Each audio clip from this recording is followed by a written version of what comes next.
Hello and welcome to blog number 68, me learning to play the Melodeon.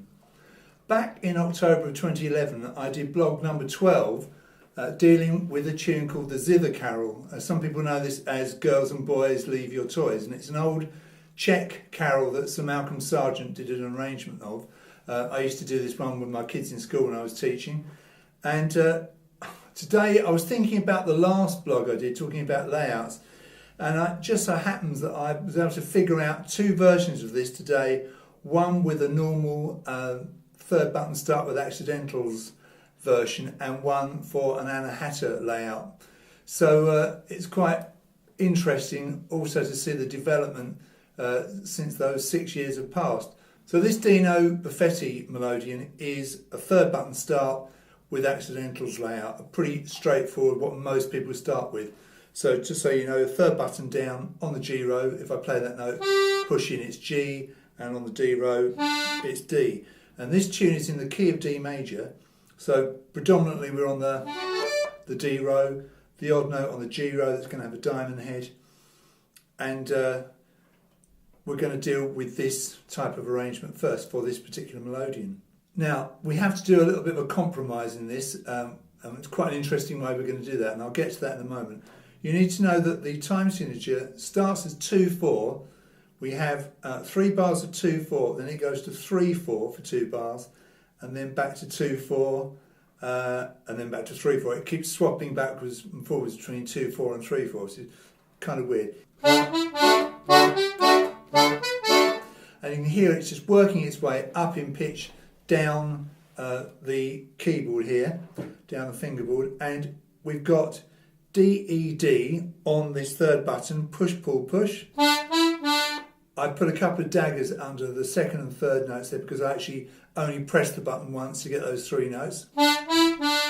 While I'm doing that, I play a D bass and a D chord chin end. So I play the D bass on the first note and the D chord on the third note of the bar. And that's a bar of 2/4, you count it 1 and 2. Now I move down 1 button, do exactly the same thing. This time it's F sharp, G, F sharp. And I move down another button, do exactly the same thing. And this time it's A, B, A. So it's 1 and 2, 1 and 2, 1 and 2. So it's quite a lot on the push there, so you want to pull your bellows out a bit first. Now we're in position -1, so that means that our second finger is on the root note and our first finger is up here on that second button as yet unused. And then in bar 4 we go to 3 beats in the bar, a simple waltz timing, and it's all on the pull. It's B, C sharp, C sharp. And it's finger 4, finger 1, there's our finger 1 getting used at last. And while we do that, it's an A bass, A chord. So 1, 2, 3. Now, the tune goes da da da da da, runs down through the scale. Well, we can get that far, and we can get that note, but there's a note missing in the middle. So there's a couple of options here. You could go like this. So you could play E, D, C sharp, pull, push, pull, and then pretend you've played the missing note, which is a B, which you don't have on this layout, and then just push button 2 in to get the A. So you go like that, and you'll probably fool your audience into thinking you played that short quaver B. What I like to do is this. I'm getting the last 2 notes of the tune by playing a B bass on the push and an A bass on the pull. Okay, it's an octave lower than I want, but it still sounds okay, I think. So that's like that. There's obviously no accompaniment because you're using the bass as the tune. Okay, so let's play from the beginning.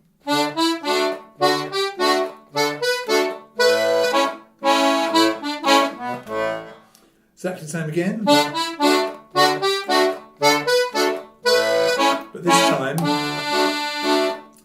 But this time on bar 10, it's simply a matter of playing the D note, holding it 3 beats, dotted minim while you do your D bass, D chord. Let's play that first page.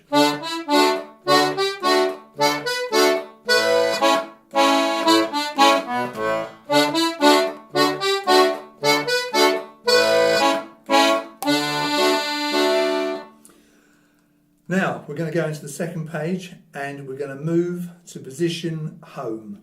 So we're going to bring our second finger down to button 5 and the note is B, and because we're on the G row but this is in the key of D major, the G row notes have diamond heads and it's the note of B, finger 2, and we do this.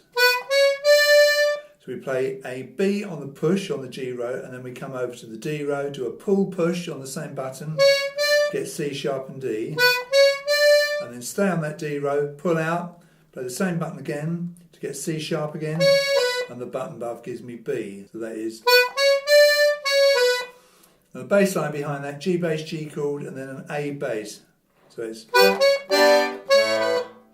Now we'd like a G bass there, of course, or a G chord, but there we can't get a G chord or G bass on the pull, so the compromise is the A bass. I think that sounds okay there.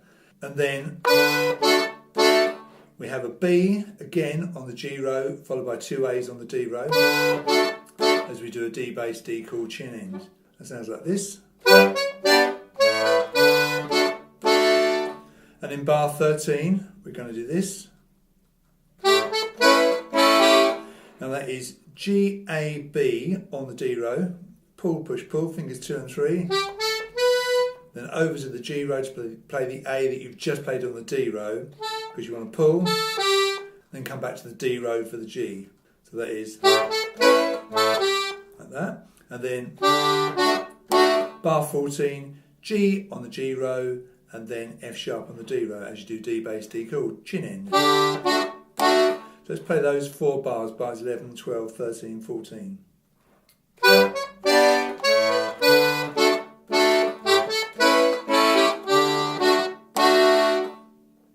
Then you change position, come up to position -1 where you started, and we're going to do this kind of E minor run.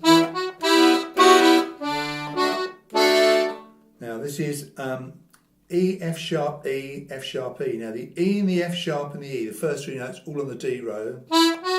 Just pull, push, pull. But then you play the F sharp note that you played on the D row, play it on the G row, and then finger 2 comes back on the E on the D row. And the bass line behind that is E bass and an E minor chord twice. So that's very simple bar, bar 16. Just run down to a D major chord. D, F sharp, A, 3 buttons in a row there, and then you play D bass, D chord behind that, 3 crotchets, and bar 17 is also 3 crotchets,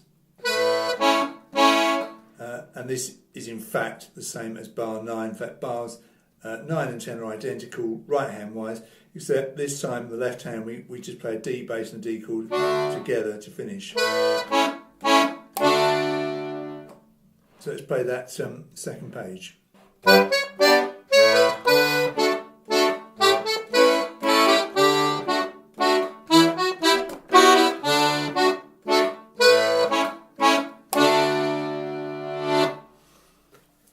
The other day I was talking about layouts. The one that I didn't talk about was the one that has accidentals and low notes and a 4th button start. And quite a few Melodeons are laid out like this. And so what that means is that you've still got your accidentals there. Button 2 on the G row will be B, D. Button 2 on the D row will be F sharp, A. So you'll have that full major triad on buttons 2, 3, 4 for both rows. But you haven't got that nice low G, which is pretty useful in that low G scale Anahata layout. So let's play this through using this particular layout on this box. So this is for 3rd button start with accidentals, a pretty straightforward layout.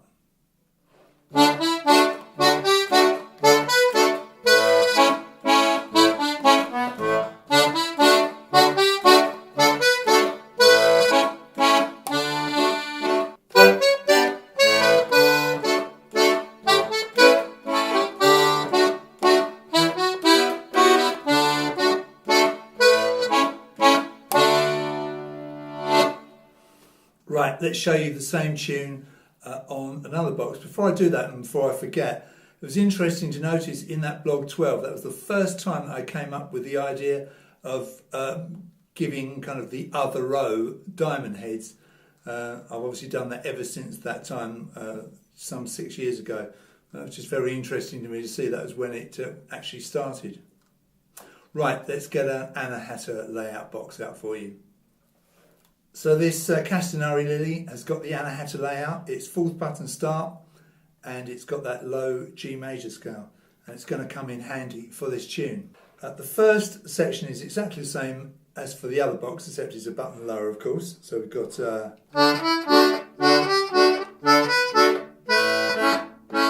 now this time we can do the full rundown. We don't have to use bass notes to get our tune. So this is our rundown. We've just gone from B down to C sharp. So first finger's on this 3rd button. I squeeze my fingers together so my little finger goes on the next button down. Get my first finger out of the way, and I'm now in what I call position -3, so pretty low down. I'm going to play the E on the D row, that little finger pulling out. Same button pushed in gives me the D. So that gives us, goes to the button above that, pull out to get the C sharp, go over to the G row, push to get the B, then come back to the D row to play the A on the pull. So that is so very much a pull bar with a couple of pushes, and the bass line is A bass, A chord like it was before. This time you can play 2 A chords, you don't have to break off to do your tune on the bass notes. That gives us. Then we do the same as before. We've got a nice little harmony in bar 9 though.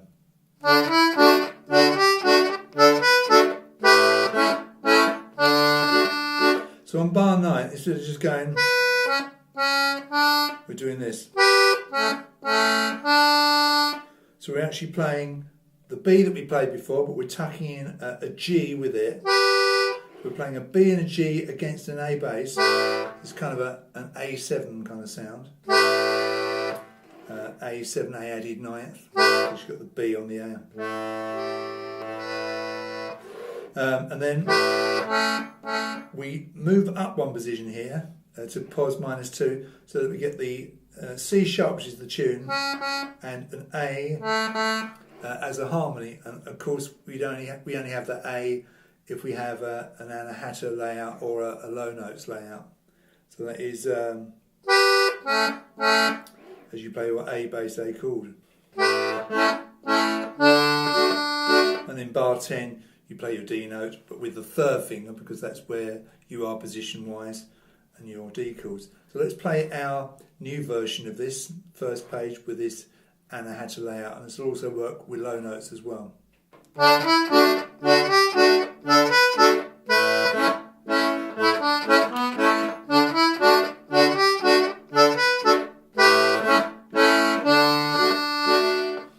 Now the next section is the same as it was for the other Melodeon, so exactly the same until we get to the end.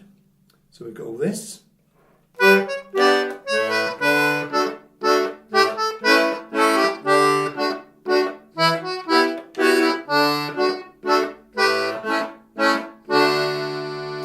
And on the end there we do those harmonies again, so we have the B and the G like we had before, and we have the C sharp and the A, and then we come back to the D, but this time of course just like before, just with the other layout, we play a D bass and D chord.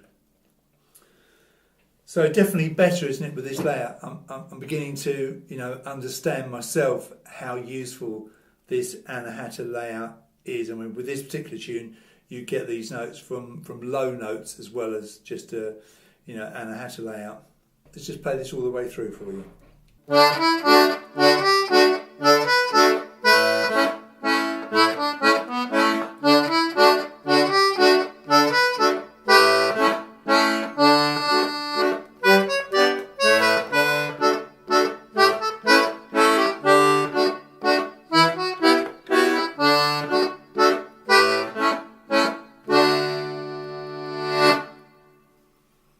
So key-wise, that's a pretty good key to singing. The top note is a D. That's pretty comfortable for a man or a lady singing an octave higher, or children for that matter. So there we are, a return to the Zither Carol after all these years. I was just looking through my Christmas music, came upon this one today. I've completely rewritten the thing for you. and abandoned my old version. I'll still keep the old video up there. It's quite interesting to see the progression over the years, if there's been any. Thank you very much for watching this video, and if you did like it, please press the like button. Do subscribe to my channel, won't you? And if you click that bell icon, you'll get a notification every time I upload something to YouTube. Thank you very much for watching, and you'll see me in the next video.